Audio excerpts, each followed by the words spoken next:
About 4 years ago, we decided in the club there was a need really in the area to have a program for older players that was designed for players that basically wanted to play soccer in college and wanted to advance them.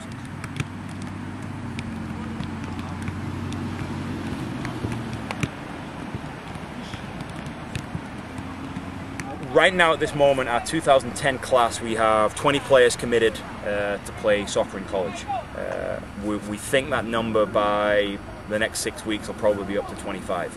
And obviously we've got schools like UVA, George Mason, William and Mary, James Madison, real high-end Division 1 schools represented. We've got players that are going to Division 3 schools, Division 2 schools, and it's a testament to them, to the work those boys have put in. A lot of them have sacrificed a lot of social time.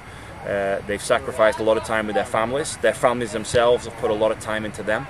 And they've spent hours and hours on the practice field and hours in the classroom developing themselves as people, developing themselves as soccer players. And we're proud of them, you know, we're absolutely delighted.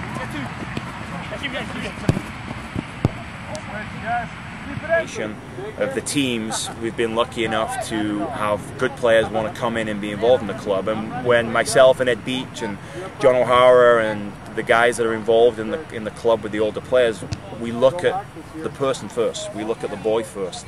Not just how good of a player he is he going to interact well with the players? Is he going to interact well with the coaches?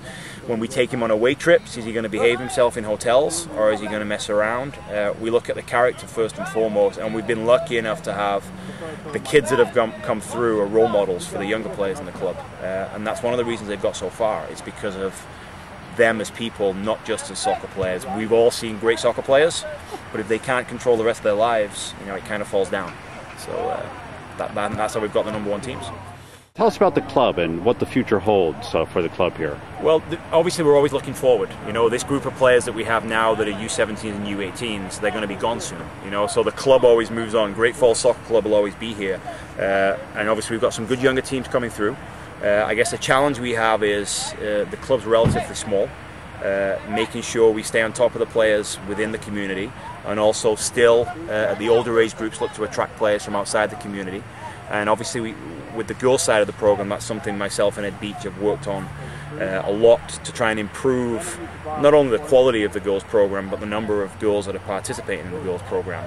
Just down the road from us is McLean Soccer Club. They do just as we do a great job right now on the boys side, they do a fantastic job on the girls side. So that's a challenge for us, is to try and improve the girls side of the club. And it's just much of the same type of training, getting the word out about the facilities that we have, the coaching staff that we have, and encouraging girls to participate at younger age groups. The more players you have at the younger age groups, the more chance you have of developing better players at the older age groups.